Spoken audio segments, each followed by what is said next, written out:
성가대 찬양 대단히 감사합니다. 우리가 하나님의 말씀을 읽다 보면은 문자적으로 은혜 받는 경우도 있지만은 어느 때는 본인이 판단해서 그 해석과 적용을 그릇되게 할 때가 있어요. 또 오해하는 경우도 종종 있습니다. 그런 대표적으로 오해하는 본문 중에 하나가 오늘 말씀입니다. 그 현장에서 간음하다가 잡혀온 여인을 예수님이 용서하셨더라. 그러므로 하나님의 창조 질서를 위반한 어떤 음란한 사람들, 특별히 이제 동성애자나 어떤 그 성소수자들을 갖다가 우리가 무조건 용서해야 되고 사랑해야 되고, 자, 이런 것을 갖다가 합법화해야 된다라고는 그런 유형의 사람들이 있어요. 그러면서 이 본문을 갖다가 적용하는 사람들이 있는데, 오늘 마침 요한복음 제가 이제 4번째 설교를 하는데 이번 기회에 한번 설교를 해야겠다 해서 이 본문을 좀 선택했습니다. 과연 오늘 말씀이 그런 내용인가 한번 말씀을 정리했으면 참 좋겠어요. 먼저 요한복음 첫 번째 설교할 때 요한복음 1장 1절로 5절에서 그리스도가 누구신가, 예수님이 누구신가를 이야기를 했습니다. 특별히 3가지로 이야기를 했는데, 요한복음 1장 1절에 보면은 예수님은 태초에 계신 말씀이다 이렇게 말했어요. 여러분, 왜 사도 요한이 이 말씀을 했느냐 하면은 요한복음의 말씀을 받는 독자층이 2종류의 독자가 있어요. 자, 첫 번째는 유대인 기독교인입니다. 말 그대로 히브리인들이죠. 보면은요, 자, 디아스포라 유대인으로 흩어져 살고 있는 유대인 기독교인들이 있었고, 또 한 종류의 사람은 헬라인 기독교인들입니다. 그러니까 지금의 그리스 헬라어, 코인의 헬라어를 사용하는 이렇게 흩어져 살고 있는 헬라 문화권 속에 살고 있는 사람들, 기독교인들이 있었습니다. 자, 이 모든 독자들에게 예수님을 소개해야 돼요. 그리스도가 누구신가? 그렇다면은 말씀을 받는 사람들이 그리스도가 어떤 분인가를 이해를 해야 되잖아요. 그래서 그 사람들이 이해할 수 있는 상징 언어를 쓰기도 하고, 어느 때는 그들이 아는 전문 용어, 어떤 철학적인 용어, 이런 전문 용어를 사용하기도 했습니다. 자, 유대인들은 성경에서 말씀 이런 게 나오는데, 말씀하면은 이 의미가 뭔가를 알아들었습니다. 자, 어떤 일을 행하는 창조 능력이 말씀 안에 있다. 말씀하면은 창조 능력, 그렇게 이해를 합니다. 그래서 창세기 1장에 보면은 하나님께서 무엇이 있으라 하심에 있었더라 이런 말이 나오잖아요. 자, 말씀으로 우주 만물을 창조하신 하나님, 그래서 하나님께서 계획하시고 목적한 것을 성취할 때 사용하는 그 말씀, 그 말씀의 능력 되심을 이야기했어요. 헬라인들은 말씀, 로고스 하면은 그냥 알아들었어요. 자, 우주의 질서가 있고 자연의 질서가 있는데, 이 질서를 유지하고 보존한 분이 누구냐? 말씀이다, 능력이다. 그래서 우주와 이 세상에 어떤 의미를 불어넣고 혼돈으로부터 우주를 지키는 원리가 뭐냐? 말씀, 로고스. 그러니까 유대인들은 말씀하면 창조 능력, 자, 헬라인들은 말씀하면 이 온 우주를 질서를 유전하는 존재로서 말씀, 그렇게 이해를 해요. 약간의 차이가 있지만은 이 말씀하면 어떤 창조주, 전능자, 그런 개념으로 받아들였다는 겁니다. 그래서 사도 요한이 유대인과 헬라인 기독교인들에게 예수 그리스도의 신성을 납득시키는데 가장 좋은 단어가 뭘까? 가장 좋은 말이 뭘까? 그 많은 것 중에 선택한 게 뭐냐면은 오늘 요한복음 1장에 나오는 말씀, 로고스라는 거예요. 그래서 성경이 이렇게 말합니다. 예수님은 태초에 계셨고 지금도 계시는 말씀이다. 이 말씀은 곧 하나님이다. 이렇게 말한 거예요. 그러면은 이 말씀을 받는 유대인 기독교인들하고 헬라인 기독교인들이 모두 다 이해를 했어요. 알아들었어요. 누가 못 알아들었냐면은 한국 사람이 못 알아들어요. 왜요? 우리 문화권 속에는 이런 개념이 없거든. 그런데 이 유대인들과 헬라인들 알아들어요. 제가 이 본문을 놓고 수없이 설교를 하고 말씀을 읽어도 개념 이해가 잘 안 됩니다. 이게 바로 우리나라잖아요. 그러니까 이 말씀을 받는 독자들은 알아들었다는 겁니다. 자, 두 번째로 요한복음 1장 3절에 보면 만물이 그로 말미암아 지은 바 되었다. 그가 누굽니까? 그리스도로 말미암아, 말씀이신 그리스도로 말미암아. 예수님은 태초에 만물을 창조하신 하나님이다. 세 번째로 요한복음 1장 4절로 5절에 보면은 예수님은 생명이다. 이 생명은 사람들의 빛이다. 이런 논리로 나와요. 자, 사도 요한은 예수님의 신성을 말씀하면서 빛이다, 생명의 빛이다 이렇게 말했거든요. 자, 이것도 이 말씀을 받는 독자층을 염두하고 한 거예요. 누구냐면 헬라인 기독교인들을 생각한 겁니다. 헬라인들은요, 의식 구조가 이원론적 구조예요. 물론 우리나라도 약간 흑백 논리가 있거든요. 흑백 이런 논리를 가지고 있잖아요. 그런데 이 사람들은 더 명확했어요. 그래서 세상과 만물을 보고 사람들을 볼 때 대칭 구조로 보는 거예요. 자, 이런 거에 어렵지 않습니다. 선이 있으면 반대편에 뭐가 있어요? 악이 있다는 거예요. 빛이 있으면 뭐가 있어요? 어둠이 있다. 하늘이 있으면 땅이 있다. 사망이 있으면 뭐가 있겠어요? 생명이 있으면 사망이 있다. 이게 완전히 체질화가 된 사람, 구분이 된 사람입니다. 그래서 우리가 고린도전서 부활장 설교를 할 때 그런 말 들었잖아요. 이 고린도 사람들이 그리스도의 부활 교리를 믿지 못했어요. 왜 그런 줄 아세요? 이 사람들 헬라 사람들이거든요. 사람의 영혼은 선하지만 육신은 더럽다 그렇게 했어요. 그런데 죽음을 통해서 육신 속에 갇혀 있는 영혼이 벗어났거든요. 자유함을 얻었어요. 그런데 더러운 육신이 또 살아난다고 하니까 깜짝 놀란 거예요. 아니, 어떻게 더러운 육신이 또 살아나? 부활에? 우리 부활 믿지 못하겠다는 거예요. 헬라 사람은 이해가 됩니다. 왜요? 사람을 이원론으로 보는 거예요. 영은 선하고 육신은 더럽다. 그래서 이 육신에 대한 쾌락주의도 나오고 반대편에 금욕주의도 나오는 거예요. 자, 이런 거예요, 헬라 사람들. 자, 예수님은 생명이다, 빛이다라고 하는 말씀을 한 번 더 정리하면은 그리스도가 생명이다라면 반대편에 뭐가 있다는 거예요? 죽음이 있다는 거예요. 그리스도가 빛이다라고 하는 말은 반대편에 뭐가 있는 거예요? 어둠이 있다는 거예요. 이런 논리예요, 이런 논리. 자, 요한복음에서 말씀한 생명은 빛이고 죽음은 어둠입니다. 자, 이런 면에서 말씀이시고 로고스 되시는 생명이신 예수님은 죽은 자를 살리고 어둠 가운데 있는 자를 자유케 하기 위하여 이 땅에 오신 거예요. 왜요? 그리스도는 생명이고 그리스도는 빛이기 때문에 어둠 가운데, 사망 가운데 있는 자를 살리고 어둠 가운데 있는 자를 살려내고 그런 말입니다. 보면은 이런 면에 있어서 예수님은 살리는 분, 예수의 영이신 성령은 살리는 자, 그런 개념이에요. 생명이다, 빛이다, 영원한 생명이다, 영원한 빛이다. 그리스도의 존재, 근본을 그렇게 이야기를 했습니다. 그런데 성도님들, 제가 이제 세 사람을 이야기를 할 텐데 요한복음에 보면은 어둠에 살다가 생명의 빛으로 나온 사람을 이야기를 합니다. 제가 세 사람만 이야기하지만은 훨씬 더 많아요. 그저 세 명만 이야기해도 여러분 개론적인 설교로서는 충분합니다. 자, 제가 세 사람을 어둠에 살다가 빛으로 온 사람이에요. 자, 첫 번째가 요한복음 3장 1절로 2절에 보면은 바리새인 중에 유대인 지도자가 있어요. 니고데모예요. 이 사람 정말 경건하거든요.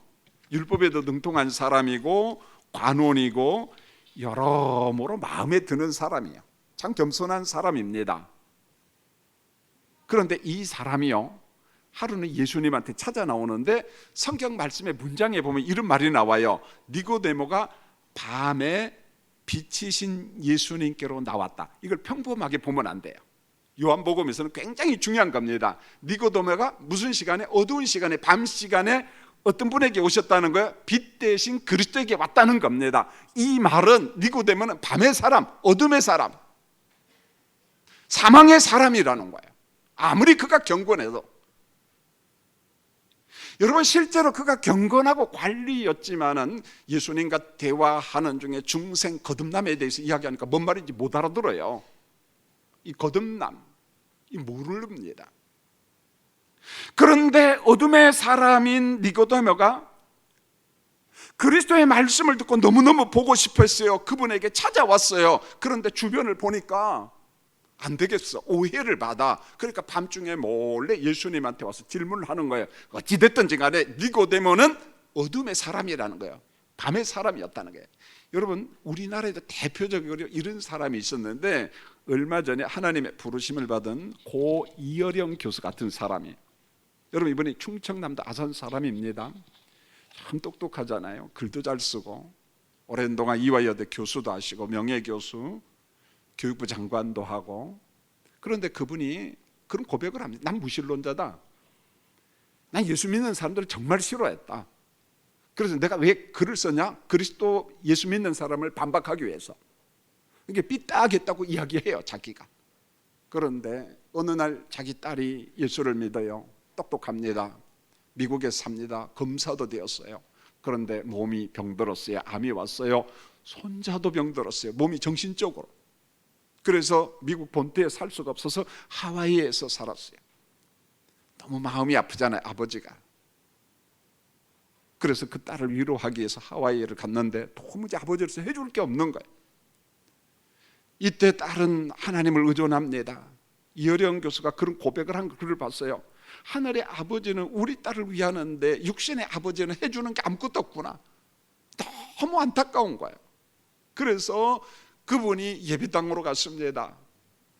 무릎을 꿇고 기도하면서 하나님, 우리 딸 좀 살려주세요. 그러면 이제부터 나도 예수 잘 믿겠습니다. 드디어 그가 그리스도를 영접합니다. 보면은. 그리고 세례를 받아요.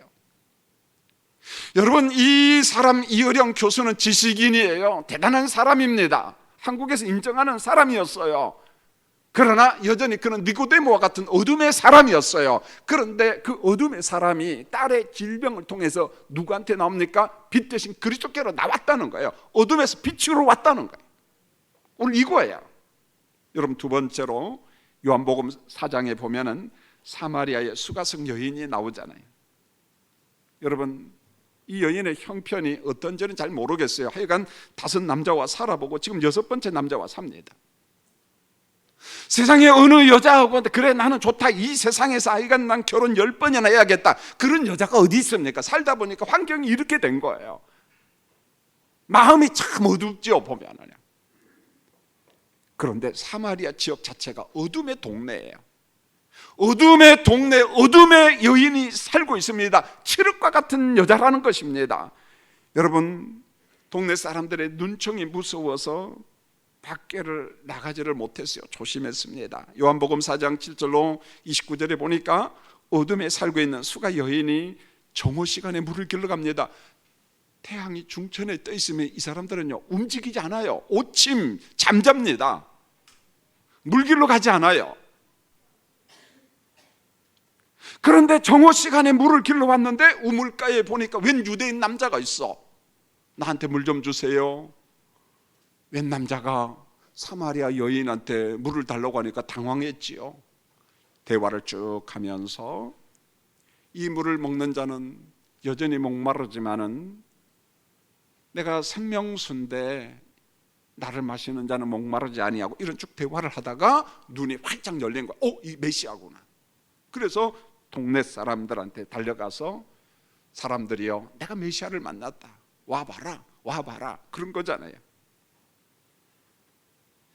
자, 이 여인은 지금까지 인생을 어둠 속에 살았어요. 칠흑처럼 어두운 환경에서 살았습니다. 그런데 우물가에서 그리스도를 만나고 난 다음에 메시아를 만나고 그의 어둠이 쫓겨났어요. 어둠에서 빛으로 나왔다는 거예요. 밤중 여인이 낮의 여인이 됐다는 거예요. 그리스도를 통해서.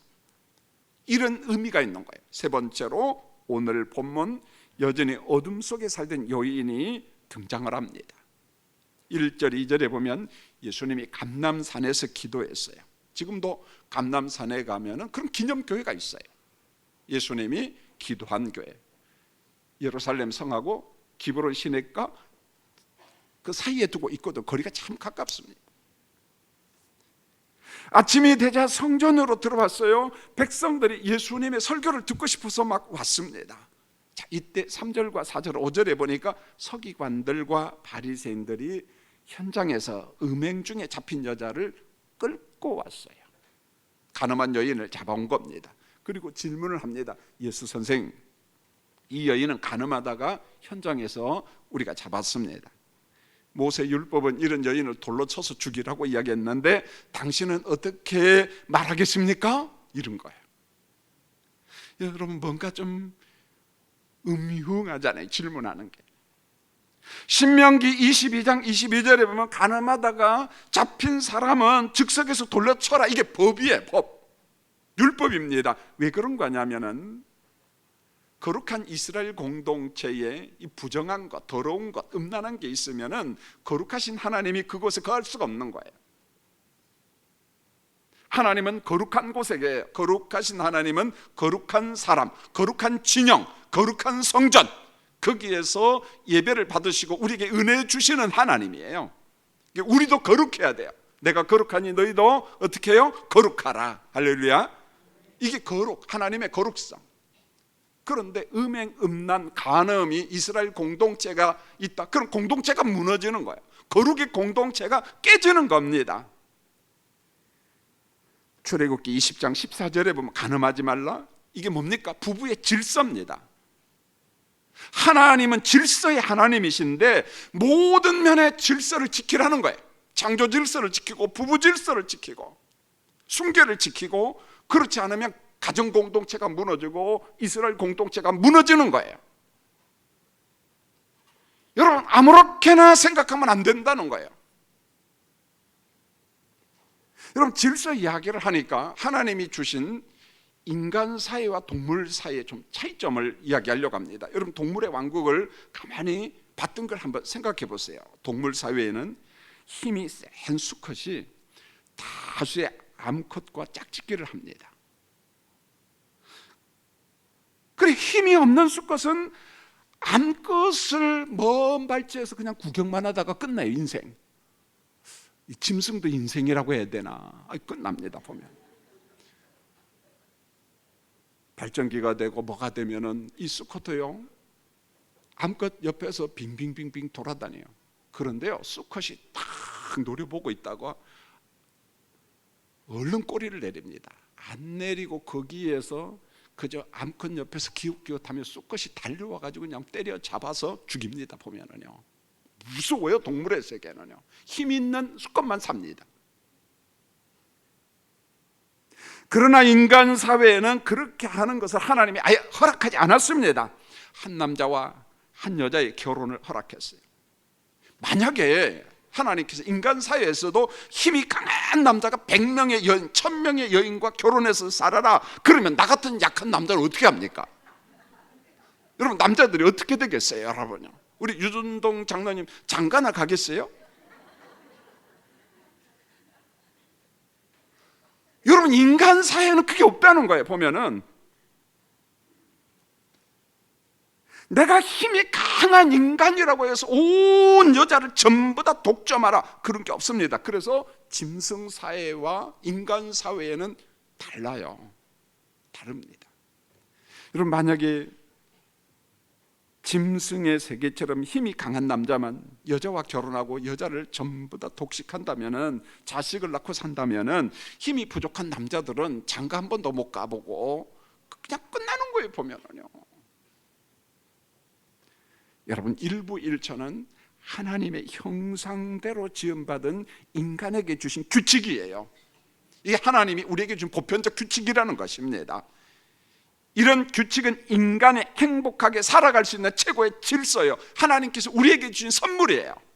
이 질서가 무너지면 하나님이 너무너무 싫어합니다. 그런데 사람들이 이 질서를 자꾸 깨잖아요. 그게 사랑이라는 거예요. 말이 안 되잖아요. 자, 서기관과 바리새인들의 행동을 잘 보세요. 모세의 율법대로 현장에서 간음한 여인을 잡아왔어요. 율법은 이를 돌로 치라고 그랬습니다. 그런데 율법을 주시고 율법의 완성자로 오신 예수님께 이들이 질문을 하는 겁니다. 예수 선생, 이 여인을 율법대로 해야 되는 것 아닙니까? 그런 거예요. 법이요, 그래, 법. 그럼 예수님 뭐라고 이야기했어요? 만약에 예수님께서 아니야, 용서해줘, 그러면 예수님이 율법을 범하는 거예요. 그럼 예수는 메시아가 아닙니다. 가짜야. 왜? 율법을 위반하거든. 그런데 예수님이 야, 돌로 쳐서 죽여. 그러면은 예수님은 사랑이 없는 자야. 역시 메시아가 될 수가 없어요. 자, 이래도 걸리고 저래도 걸려요. 그래서 6절에 보니까 서기관과 바리새인들이 이렇게 말을 했습니다. 예수님을 시험합니다. 예수님을 함정에 집어넣기 위해서 이런 잔머리를 굴린 겁니다. 사랑하는 성도님들, 인간의 그 악함을 보잖아요. 여러분, 인간관계를 맺으면서 사람을 넘어뜨리려고 그 앞에 올무를 놓지 마세요. 다양한 올무가 있잖아요. 전 올무 하면 꼭 어릴 때 저는 안 그랬던 것 같아요. 보면은요, 왜 시골에 보면 풀이 있잖아요. 그러면 학교 가는 데다가 이 풀하고 저 풀하고 묶으잖아요. 그래 가다가 여학생 넘어지라 해가지고 꼭 그런 남자들이 있어요. 근데 그런 사람들이 은혜 받고 지금은 다 예수를 믿어. 네. 그런 올무 말고 그 인간, 사람에게 올무 함정을 놓지 말라는 거예요. 안 된다는 거예요. 여러분, 예수님의 특이한 행동이 나오는데 몸을 굽혀서 손가락으로 땅에다가 뭔가를 씁니다. 뭘 썼는지 잘 몰라요. 그런데 무리들의 행동이 잠시 멈춥니다. 침묵의 시간이 있고 얼마 후에 예수님이 7절에서 이렇게 말합니다. 너희 중에 죄 없는 자가 먼저 돌로 치라. 기가 막힌 말이에요. 예수님은요, 율법을 지켰어요. 자, 너희 중에 죄가 없는 사람이 있다면은 율법대로 이 여인을 돌로 쳐서 어떻게 하라? 죽이라는 거예요. 예수님 율법 위반하지 않았어요. 한번 봐주라 그러지 않았어요.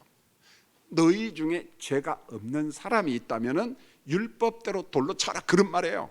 예수님 율법 지켰습니다. 순간 고요해집니다. 너희 중에 율법이라고는 기준 잣대를 딱 들이대니까 나도 죄인이고 너도 죄인이고 몽땅 다 죄인이에요. 자, 율법의 근거에서 깨끗한 사람이 없거든요. 이 여인을 돌로 칠 자가 없는 겁니다. 그래서 8절에 보니까 또다시 침묵이 흘러요. 그리고 9절에 보면은 양심의 가책을 느낀 어른부터 젊은이까지 그 자리를 떠납니다. 그 자리를 떠납니다. 양심의 가책. 이제 예수님께서 물어봐요. 오직 예수님과 간음하다 잡힌 여인만 남았어요. 여러분, 모세 율법의 특징이 있습니다. 이것을 로마서 3장에서는 강조를 합니다. 로마서와 갈라디아에서 보면은 율법에는 점수가 딱 두 가지밖에 없어요. 하나는 100점, 하나는 0점. 율법의 모든 항목을 다 지키면 그 사람 의인이에요. 100점. 그런데 율법의 모든 항목 중에서 하나만 못 지키고 99개를 지킨다 할지라도 그 사람은 99점이 아니라 0점이에요. 0점. 이게 율법의 독특성입니다. 그런데 성경에 보니까 의인은 없나니 몇 사람도 없고 한 사람도 없고 하나님의 영광에 도달할 수가 없는 겁니다. 말씀해 보니까 의인이 없다는 거예요. 자, 율법의 기능을 잘 알고 있는 이 어른들, 그리고 젊은 사람들의 공통점이 나타납니다.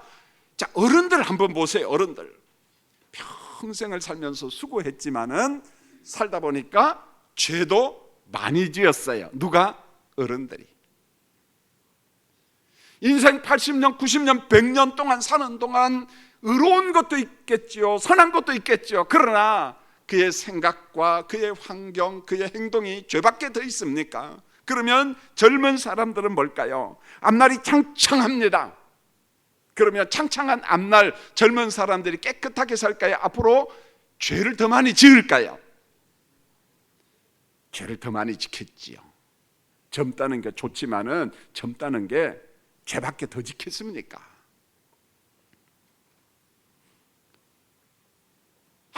죄뿐이야.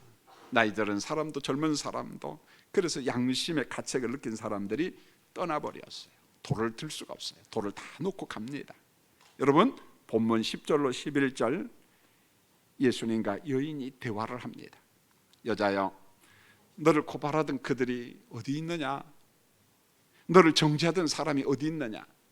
아무도 없군요. 다 떠났습니다. 주여 없습니다. 나도 너를 정죄하지 아니하노니 가서 다시는 죄를 범하지 말라, 이렇게 말합니다. 여인을 향하여 가서 다시는 죄를 범하지 말라. 이게 이 문장이 핵심이에요. 여기에서 이걸 제외하면은 묘한 해석을 합니다. 이상한 사람이 나와요. 10절로 11절을 오해하면 안 돼요. 삐뚤어진 마음으로 왜곡시키면 안 된다는 거예요. 적용하면 잘못입니다. 여러분, 예수님은 율법을 주셨어요. 율법의 완성자입니다.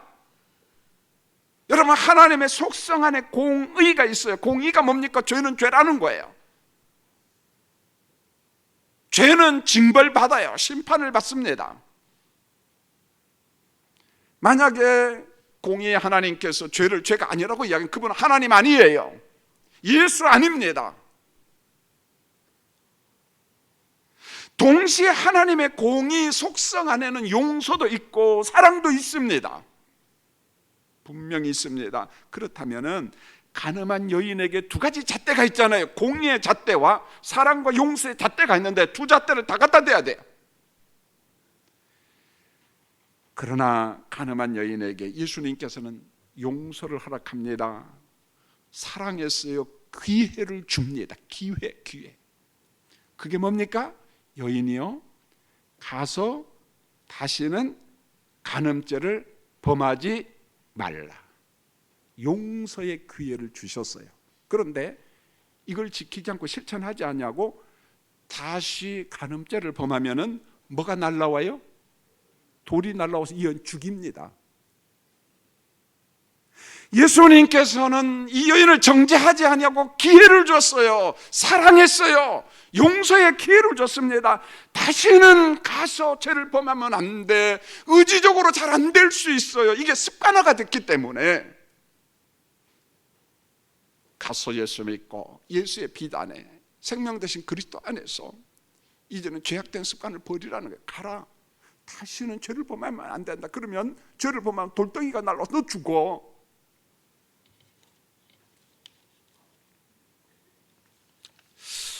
여러분, 우리는 음행한 사람들, 우리 주변에 동성애자 이런 사람들이 있을 때에 조심해야 돼요. 말을 함부로 하면 안 됩니다. 그 사람들에게도 기회를 주어야 돼요. 용서하고 사랑하는 기회. 그건 죄라고 이야기하면서 돌아와야 돼요 라고 이야기해야 돼요. 여러분, 이 말을 듣고 의외로 많은 사람이 돌아왔습니다. 가정을 꾸리고 가정의 행복을 만들어가는 사람이 있어요. 그런 분들의 간증이 굉장히 많아요. 이제 하나님의 질서를 파괴한 사람들, 음행을 정당하다고 우겨대는 사람들, 그래서 합법화시키려고 하는 사람들, 그들이 대답해야 돼요. 그들이 응답해야 됩니다. 다시는 어둠에서 살지 않겠습니다. 생명의 빛이신 예수님은 어둠의 여인을 용서했습니다. 다시는 어둠 속으로 들어가면 안 돼. 넌 빛 가운데서 살아야만이 돼. 여러분, 이게 말처럼 쉽습니까? 이론처럼 됩니까? 안 되잖아요. 결국은 예수의 영이신 성령의 빛이 그를 조명하고 그 안에 임재할 때 그가 어둠에서 나올 수가 있어요. 빛으로 나올 수가 있어요. 우리 안에 해짓고 들어온 어둠, 그 어둠이 자리 잡지 못하게 하는 방법은 요한복음 9장 12절 나는 세상의 빛이니 나를 따르는 자는 어둠에 다니지 아니하고 생명의 빛을 얻으리라. 빛 대신 그리스도 안에서만이 어둠을 추방할 수가 있어요. 여러분, 예수님은 우리의 마음과 영혼을 지키시는 빛입니다. 빛. 어둠아 물러가라 선언해야 돼요. 여러분, 이번 한 주간도 어떻게 살까요? 어둠이 우리를 공격할 겁니다.